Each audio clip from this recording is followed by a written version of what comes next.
Region 8, Eastern Visayas. Eastern Visayas is one of the 17 regions of the Philippines designated as Region 8. It is composed of two main islands, Leyte and Samar, connected by San Juanico Beach as well as Biliran Island. It is one of the only two regions having no land border with another region, Mimaropa being the other, composed of 6 provinces and 7 cities. Tacloban City is the regional center. Geography. Eastern Visayas lies on the east-central part of the Philippines archipelago. Eastern Visayas directly faces the Pacific Ocean. It has a total land area of 2,1,056,285 hectares or 7.2% of the country's total land area. 52% of its total land area are classified as forest land and 48% as alienable and disposable land. Language. Waray-Waray is spoken on the island of Samar, Biliran, and northern eastern Leyte. A Sama language distantly related to the languages of the region, called Abaknon, is spoken in the island of Kapul in northern Samar.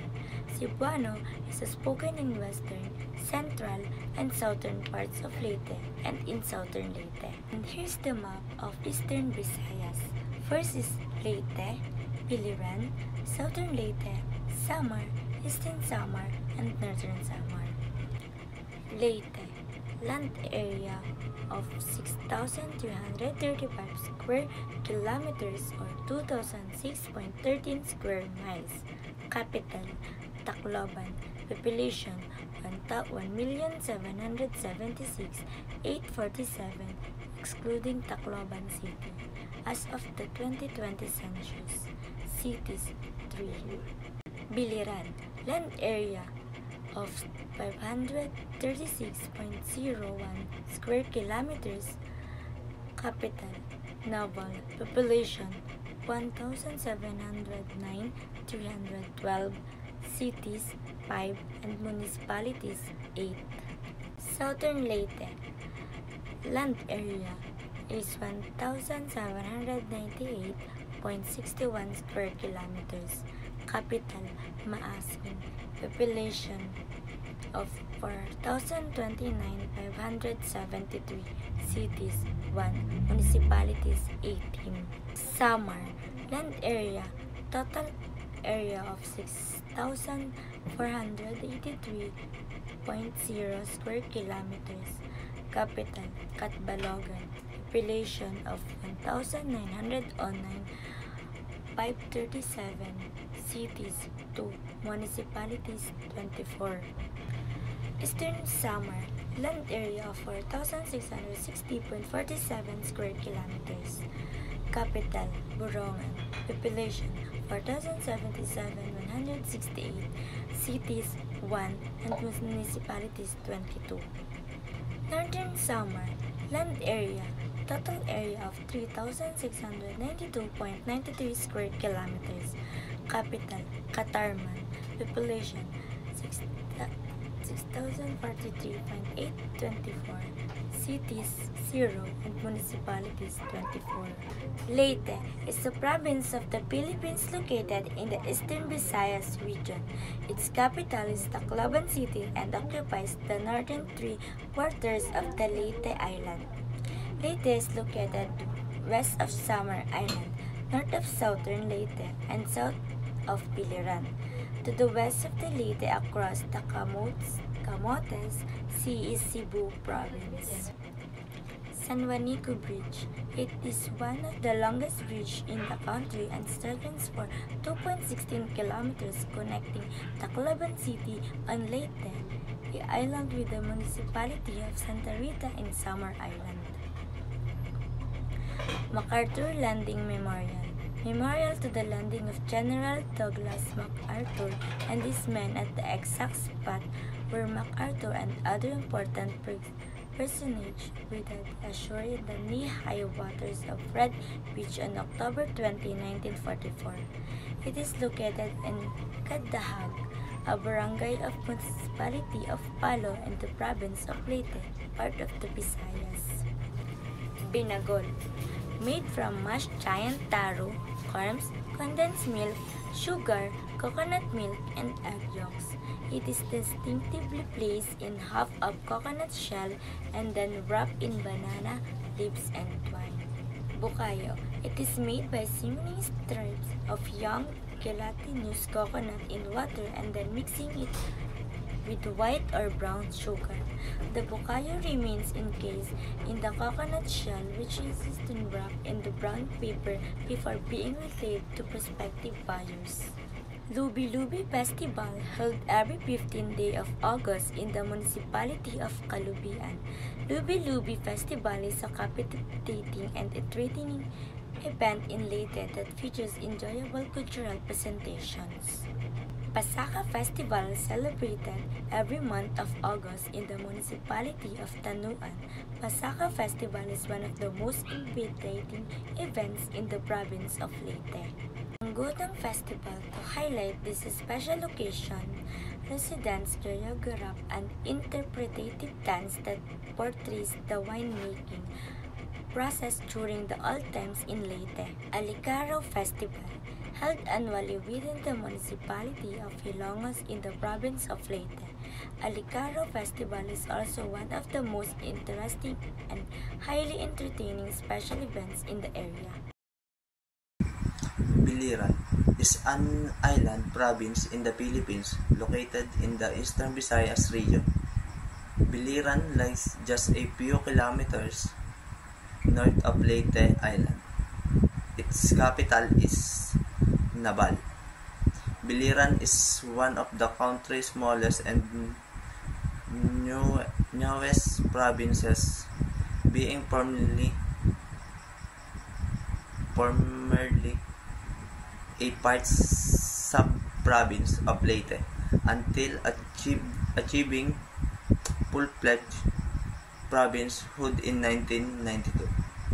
Ang isla ng lalawigan na dating sub-probinsya ng Leyte ay kabilang sa relihiyon ng Silangang Visayas or Region 8. Ito ay napapaligiran sa hilaga ng Dagat Visayas sa timog ng Carigara Bay sa silangan ng dagat at sa kanluran ng kipot ng Biliran. Ang Biliran ay may kombinasyon na mainit at malamig na klima ng mga zona.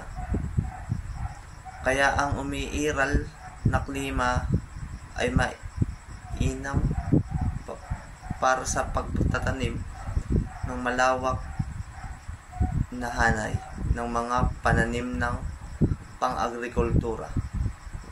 Walang natatanging tag-araw, ngunit ang mabigat na tag-ulan ay karaniwang nangyayari sa Disyembre. Geography.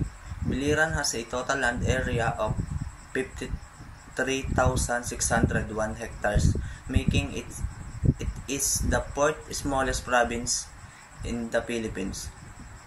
The province is composed of two major islands, Biliran Island and Maripipi Island.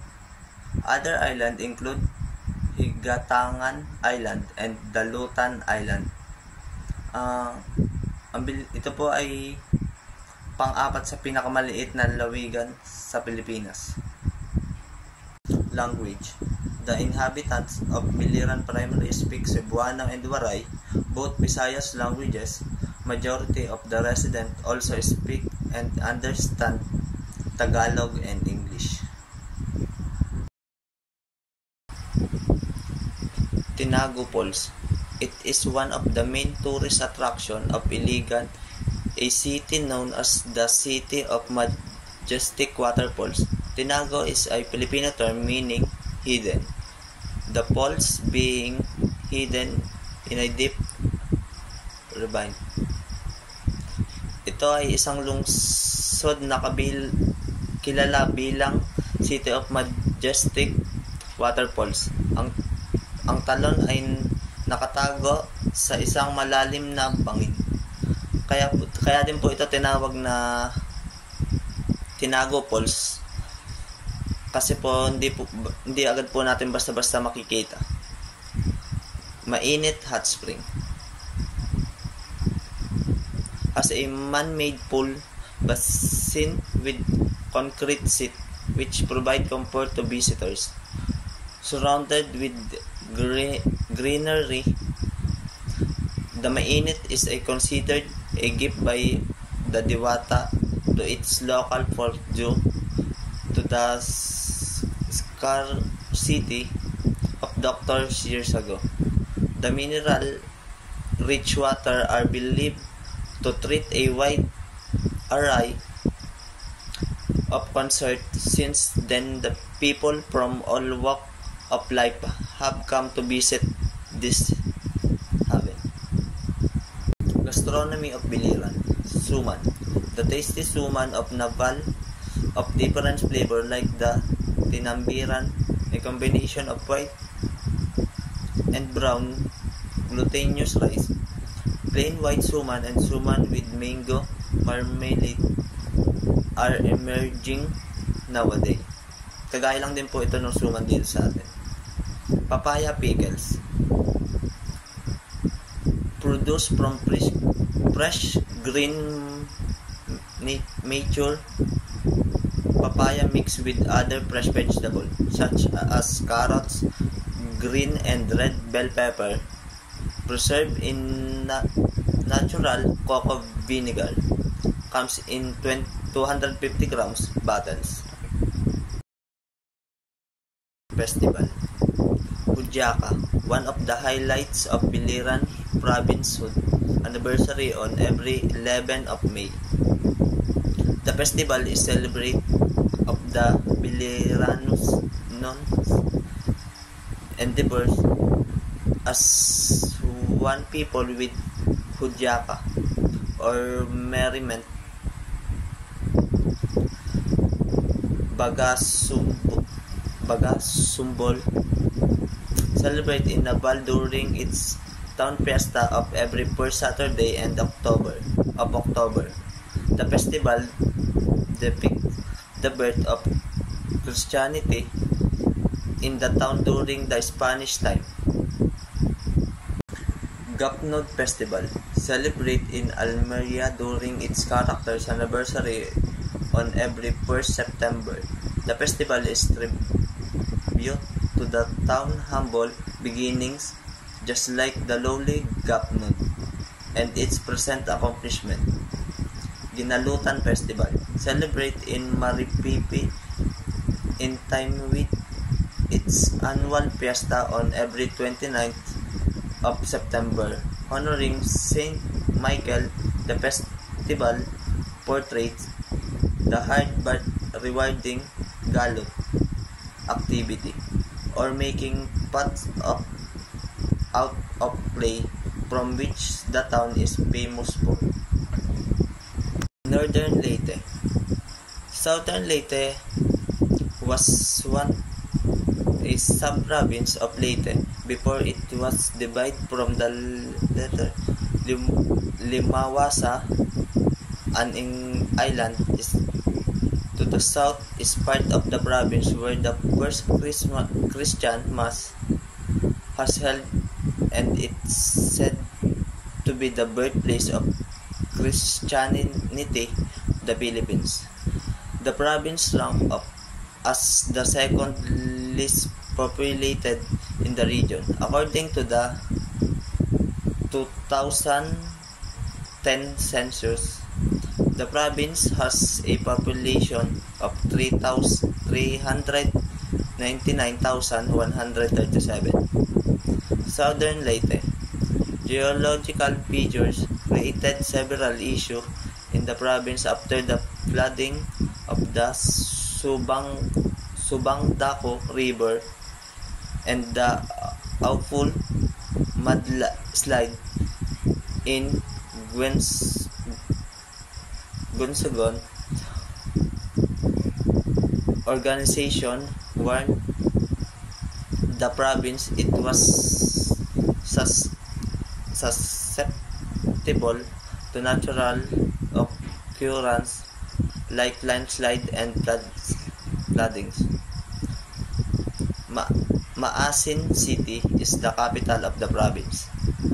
Ang Southern Leyte ay bumubuo ng mahalagang bahagi ng inter-island transport system ng bansa na may mga ferry na naghahatid ng mga tao at kalakal sa pagitan ng Lilon at Surigao del Norte.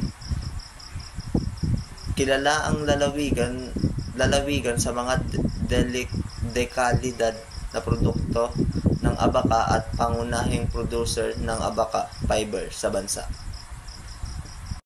Geographic profile. Southern Leyte occupies the southern quarter of the island of Leyte.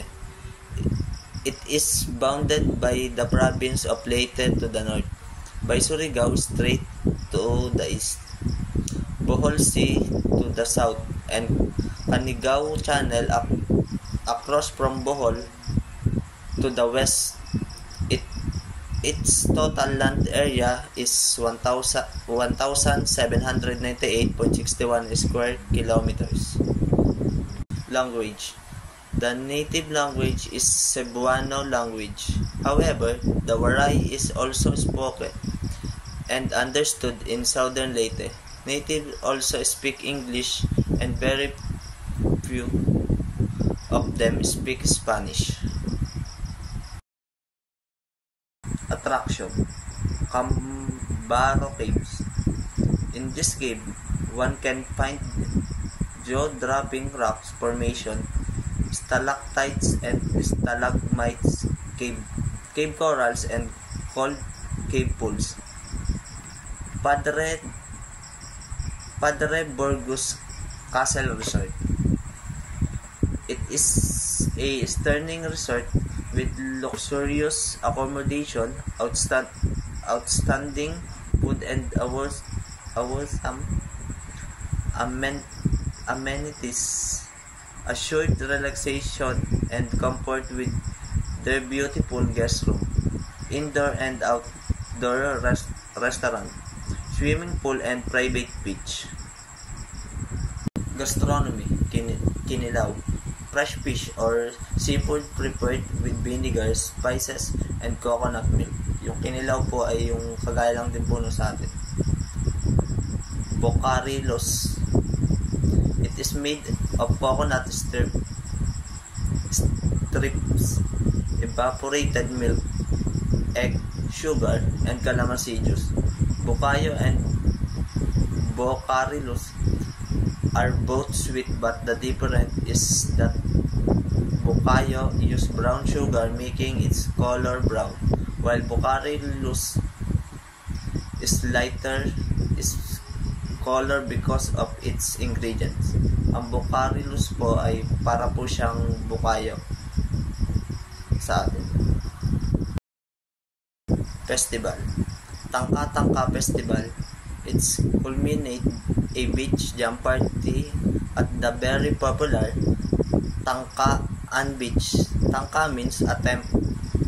The beach has the best view of Limasawa Island. Sinulog Festival.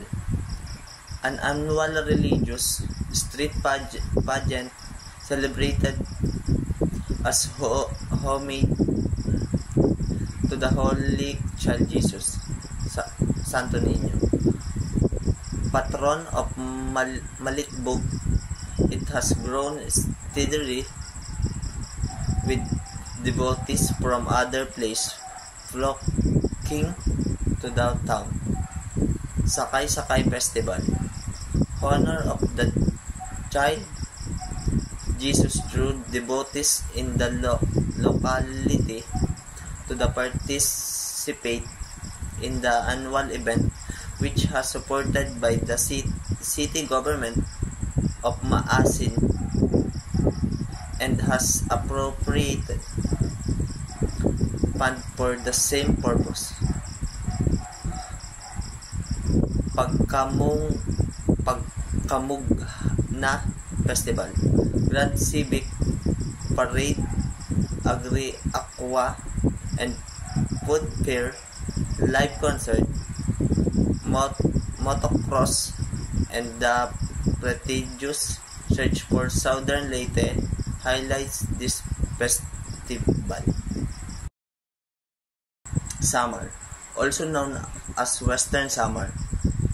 Its capital is Catbalogan City and covers the western portion of Samar Island as well as several islands in the Samar Sea located west of the mainland. The province is bordered to the north by northern Samar and eastern Samar to the east. Samar is connected to island and province of Leyte via the San Juanito Bridge, which spans the San Juanito Strait. The narrowest strait is the word to its south is Leyte Gulf. Ang Samar ay matatagpuan sa rehiyon ng Silangang Visayas ng Pilipinas. Ang Samar ay isang madalas na hindi napapansin ngunit kapansin-pansing nakamamanghang isla na umaakit sa mga manlalakbay sa mayamang likas na karagatan. Kultural na pamana at mga natatanging atraksyon. Bilang ikatlong pinakamalaking isla sa bansa, ang Samar ay sikat sa magagandang tanawin, masiglang mga pagdiriwang at masalimuot na network ng mga kuweba at ilog na ginagawa itong paraiso para sa mga naghahanap ng pakikipagsapalaran. Geography. Samar Island occupies the eastern portion of Philippines. It lies southeast of Luzon and occupies the northmost section of eastern Visayas. It is separated from Luzon on the north by San Bernardino Strait and from Leyte on the southwest by the narrow San Juanico Strait. It is bounded on the east by the Pacific Ocean and the south by Leyte Gulf and on the west by the Samar Sea. Pinapalibutan ang isla ng malalaking bodies of water gaya ng Pacific Ocean, Leyte Gulf at Samar Sea. Attraction. Pasay. This undiscovered gem in the southern end of Samar is your new Samar escape. Pasay is a humble coastal town that slowly drawn attention among tourists for its natural beauty.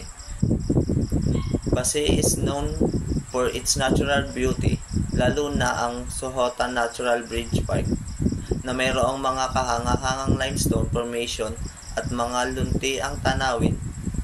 Sa loob ng park na ito, makikita ang Panhulugan Cave, mga mahalagang archipelago site na pinapakita ang kakaibang geological features at mayamang biodiversity.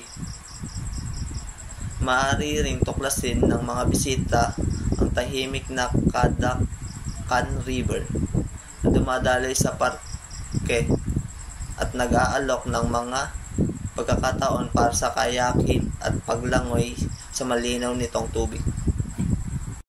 Catbalogan. Catbalogan is home to many museum and cultural sites like the Church of Saint Bartholomew and the Samar Heritage Center. The city celebrates the feast of Saint Bartholomew and the town fishermen during August with the Manaragat Festival. Ang Catbalogan City ay kilala sa mayaman nitong kultura na binibinyagan din ng Church of Saint Bartholomew, isang makasaysayang landmark na dinarayo ng maraming bisita. Pinagdiriwang ng lungsod ang Manaragat Festival tuwing Agosto. na nagpapakita ng lokal na tradisyon at diwa ng komunidad sa pamamagitan ng makukulay na parada at mga pagtatanghal ng kultura. Gastronomy of Samar. Pinato. Delicious recipe from Samar. The ingredients are ordinary rice, glutinous rice, oil, sugar, ganta rice, ganta roasted peanut, anise, and sesame seeds. Pastillas. Carigara is known for its tasty pastillas made from pure Carabao milk. There are imitation ones made from condensed milk, and the city shop are littered with them. It's the Carabao milk that make all the difference. So if it's not made from it, the taste is really different. It's become too sweet. Festival. Bagolan Festival. This festival showcased the indigenous culture of the Paranas community, featuring traditional dances, music, and handicrafts. Pinagdiriwang ang mayamang kultura ng mga katutubo sa Northern Samar sa pamamagitan ng traditional na sayaw at mga sining. Makikita ang mga detalyadong kasuotan at malikhaing pagpapahayag na nagpapakita ng lokal na sining at pamana. Ang festival na ito ay nagsisilbing plataforma para sa pagpapanatili ng kultura at pagkakaisa ng komunidad. Manaragat Festival. Held every August, pay homage to the local fishing community and the rich marine resources of Mandague Bay. Pinaparangalan ang mga mangingisda at yamang dagat ng lugar. Binibigyang diin ang kahalagahan ng makakalikasang pamamaraan ng pangingisda. Tampok dito ang makulay na parada at pagtatanghal na nagdiriwang ng maritimong kultura ng relihiyon. Eastern Samar is a province of the Philippines located in the Eastern Visayas region. Its capital is the city of Borongan. Eastern Samar occupies the eastern portion of the island of Samar, bordering the province to the north, the province of Northern Samar, and the west in Samar province, and the east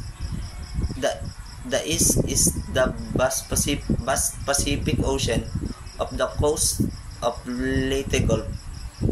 The province faces the province of Leyte. The province occupies a total land area of 466,047 hectares. Eastern Samar, also known as tinatanaw ng silangang baybayin ng lalawigan ng Philippine Sea. Kaya naman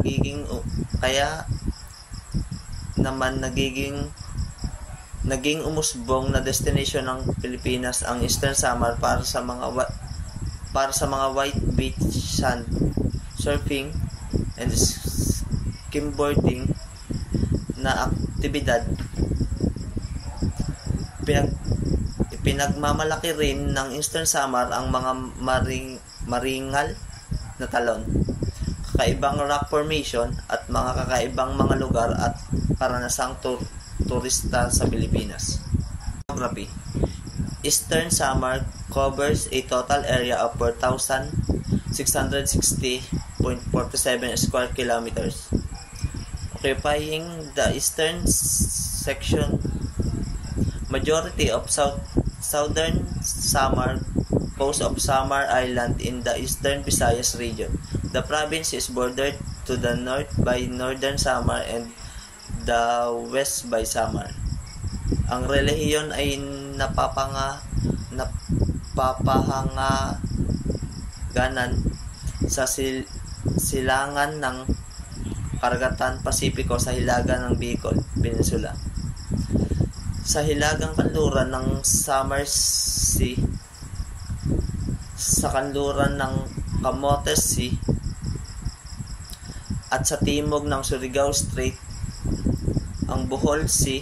Ang kalupaan ng relihiyon ay medyo patag malapit at sa kahabaan ng mga baybayin nito. Calicon Island, a hidden gem for surfers known for its beautiful beach and consistent wave. It's a great spot for both beginners and experienced surfers. Meron itong malinis na white sand beach, malinaw na tubig, at mga tropical na kagubatan na nagbibigay ng magagandang tanawin para sa relaxation and adventure. Maaari kang mag-surf sa mga sikat na spot tulad ng ABCD Beach, Majestic Rock na angkop para sa beginners and experienced surfer. Homonmon Island, the landing site Ferdinand Magellan reached historical significant and peaceful retreat. Ang Homonmon Island po, dito po unang dumating si Ferdinand Magellan noong 1521.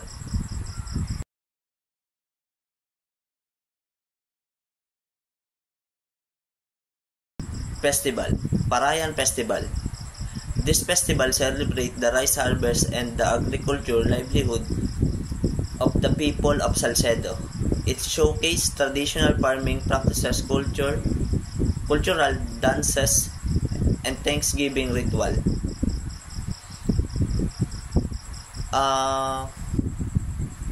The Parayan Festival is celebrated in Salcedo, Eastern Samar. Pinagdiriwang ang ani ng palay at ang kabuhayan ng mga magsasaka.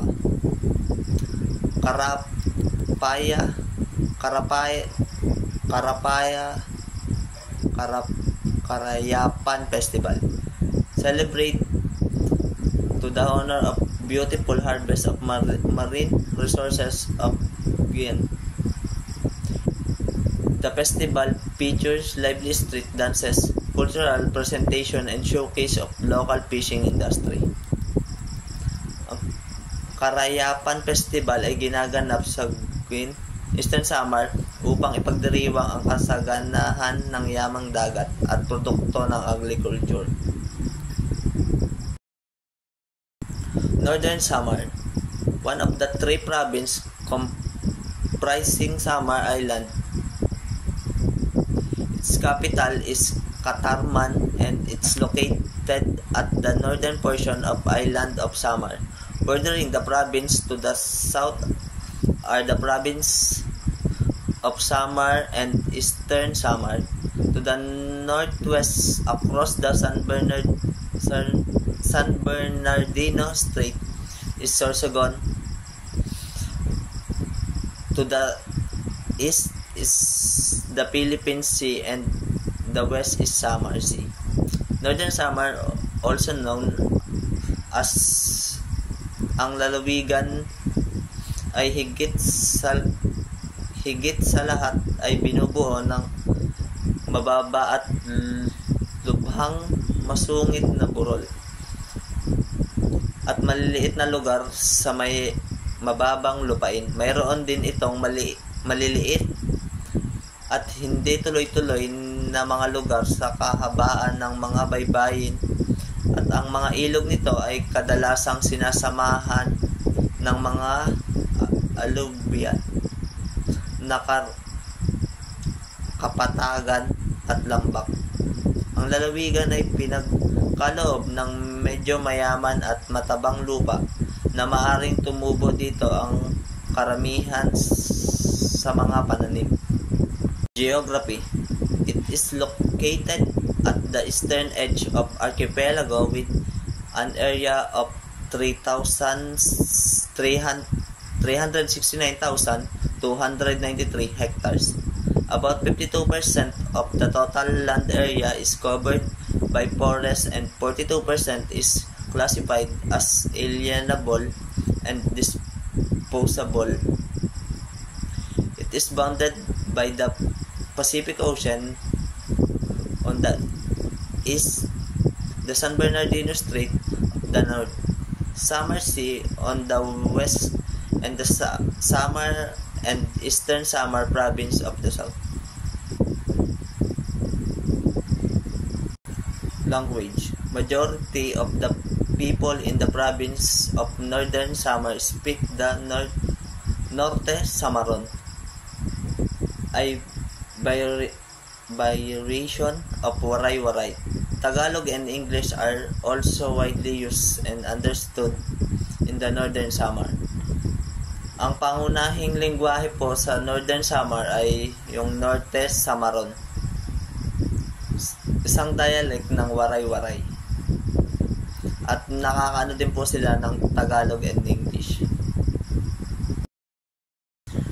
Biri Island, famous for its turning rock formation and crystal clear water, perfect for photography, diving, and snorkeling.